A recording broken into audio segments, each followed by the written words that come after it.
So when it comes to putting pairs together and seeing who's ready to breed and who isn't, there's a little more to it than just the color of the female seer. So who ended up in here was a little more complicated than just whose seer was the brightest brown, the darkest brown. This is Cinnamon and Hardy, and they are in love, which is a great way to get good parents. Cinnamon is still, I've seen her peeking in that nest box, but she's taking her time. But this is the first time, this is the 5th male that I had put her with, and this is the first time she's fallen in love. Every other time she basically tolerated them, but this guy, she grooms with and kissy, huggy, huggy. And he's squawking at her in a way that says he's in love. And it's all good.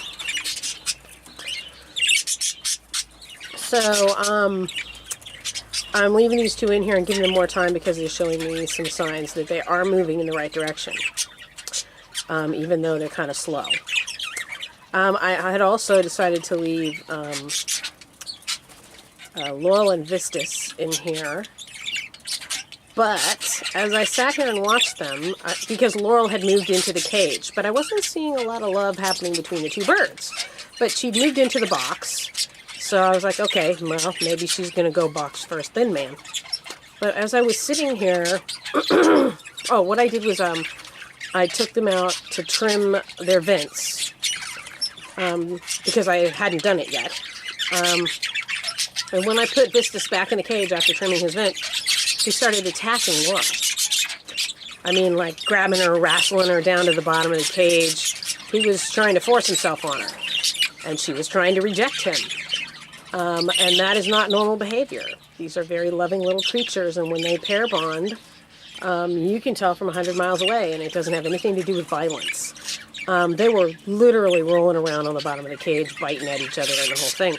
And it became clear very quickly that Laurel hadn't moved into the box because she wanted to breed. She moved into it because she was using it as an escape from this male that was attacking her. So that's really weird behavior. When you have one-on-one pairs, you might get that if you're colony breeding and you have more males than females, you'll get males trying to attack and rape the females because they can't get a mate because the competition's too steep.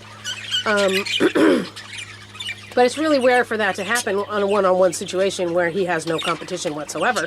However, Vistus has a 2016 band on. And although when I got him, from the guy I got him from said he was, born last December or whatever, that he was an older 2016, I'm going to guess by his behavior that is not so. And that he's young. And she's rejecting him because he's not old enough to breed. And he wasn't taking the rejection well. So, he's back out in the big flight cage. Get the stuffing kicked out of him by a few of the bigger males. And sort his little hormonal issues out, and we'll wait for him to mature some. And I put Laurel out too. So, then I went back to the big flight cage and said, all right, who's coming instead? Who's the 6th couple that I'm bringing in here? And I was inclined to go with Hedwig and Verde, but I had to eliminate them because Verde's body condition is not good. He was sick, and was one of those that got a lot of the Amtil because it took him forever to recover from the air sac mites. So I think he's still down on calcium, and he just needs to rest a little more. I had rejected Kelly here because she's skinny. Well, Kelly's always been skinny, but, her breastbone's a little sharp, and I was like, I don't know, that's probably not good. We'll give her a little more time. But when I sat there and watched for a while, what I found is that she was going insane. She was flying all over the cage, chasing all of the other birds around, climbing in all of the food bowls and emptying them out, and just busy, moving all the time. And Sparky was trying his best to follow her around. So what's going on there is Kelly, and I think she's the only female I have that does this, she's getting ready to lay another egg even though there's no nest box available. So the reason they dig in the bottom of the food bowls, the food cups, is because the food cups are big, so they can get their whole little bodies in there, but they're not deep enough. And the females know you have to have a deep nest, or the fledglings will fall out of the nest before they're ready. And so what she's doing is she's digging all the food out and trying to dig out the bottom of the bowl to make it deeper, so she could use it as a nest. So I started looking at all the bowls, and literally all 8 food bowls were completely empty. There was not so much as a shelled husk of a seed in any single one of them. So I caught her and looked at her again, and sure enough, she has a giant egg bump, and she's getting ready to drop an egg at any moment. And this time I'm quite sure that it is Sparky's, because although last time he was ill, and the reason that I think their eggs were infertile is because I had to treat him in place, he's not ill anymore, and he can keep up with her now, even though he's a big, heavy bird. And she has decided this is my mate. So she accepts his advances. So I put them in this cage, and although this is not the cage they were in before, that is the box they were in before, because I had changed it to suit Laurel. And I put her in the cage, and she just hopped right into the box, and that was that. So she's probably going to do the same thing she did last time and lay an egg today or tomorrow, where everybody else will take a whole week to get to it. So, but anyway, so the other 2 are out. He's in the boy's cage, she's in the girl cage, and we're waiting for him to grow up and start acting like a proper gentleman. But these 2, I'm sure, will be very productive this time. Sparky's, feeling like $1,000,000, and she is desperate to breed. I'm a little concerned that she's so light, but I have a feeling it's because she was working it all off, trying to establish a territory in the giant flight cage with no real nest box. So perhaps she will calm down and put on some weight now. I'll keep them well fed up in the hopes that will happen for her. Here is Sky and Jester. I put them back in the same cage with their same box, and they recognize it. It's clear that they recognize it. So, and they're just settling right in. When I caught them both to bring them in, they're heavy, heavy, heavy. Sky is bigger than she's ever been before. She weighs like 75 grams now. This is a nice size for a 1-year-old bird, which means she'll be bigger than that still. Jester weighs 67 grams, 68 grams, something like that, and he's a 1.5 years old, so he's not going to get any bigger, but that's 67, 68 is a very respectable weight. So, these 2 are so happy to be in here with a nest box, and both of them, again, when I caught them, I checked their condition. They're both in fabulous condition. Heavy, good feather, nobody's molting, nobody's breathing hard. It's perfect.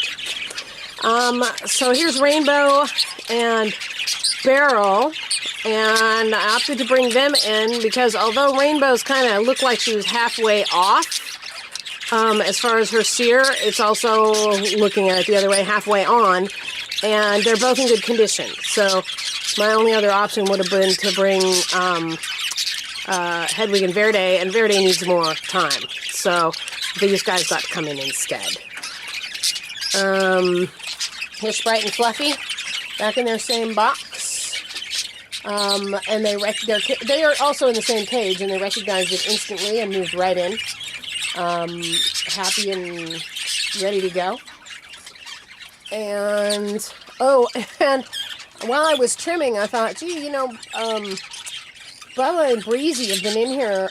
I trimmed them the first time I brought them in, which was quite a while ago. So I thought I'd trim them up again. So I caught Bubba and trimmed him up, and then I opened the box and pulled Breezy out to trim her up and saw, oh, she's about to lay an egg. So I just put her right back in again. She's got a huge eggy bump, and she's doing contractions in the whole thing. And let's see.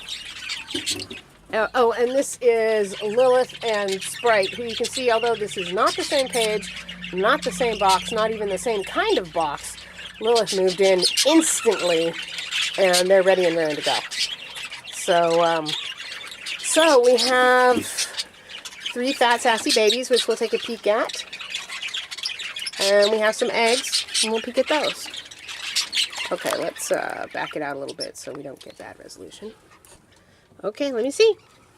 How fat are those babies? How fat are those babies? Aren't they cute? They all have their bands on, and they're good to go. And this is Hyacinth. Okay, Hyacinth, show us what you did. Let's see what you did, Miss Pretty. Oh, look at that little egg. Isn't that cute? And here's Matilda, who's disinclined to show us anything, but she has 2 eggs in there. And I don't want to bother Breezy because she's right in the middle of the laying. And I think that's it. So we have 3 babies in one couple, eggs out of 2 other couples. I'm going to say by the day after tomorrow, I will also have eggs out of Kelly and Breezy. And then the rest of them, these are all established pairs. It's going to take them, if it takes them 7 days to lay their first eggs, I'll be surprised. Because they are ready and raring to go. Look at old Razzle there. Isn't he handsome? So yeah, when it comes to picking whose turn it is to go into the breeding shed, it's about the female seer and whether it's brown and crusty. But it's also about the age and readiness of the male, their bond or lack thereof, their general health and condition, and a whole lot of stuff like that. So that's why the ones that ended up in here. Okay, that's it.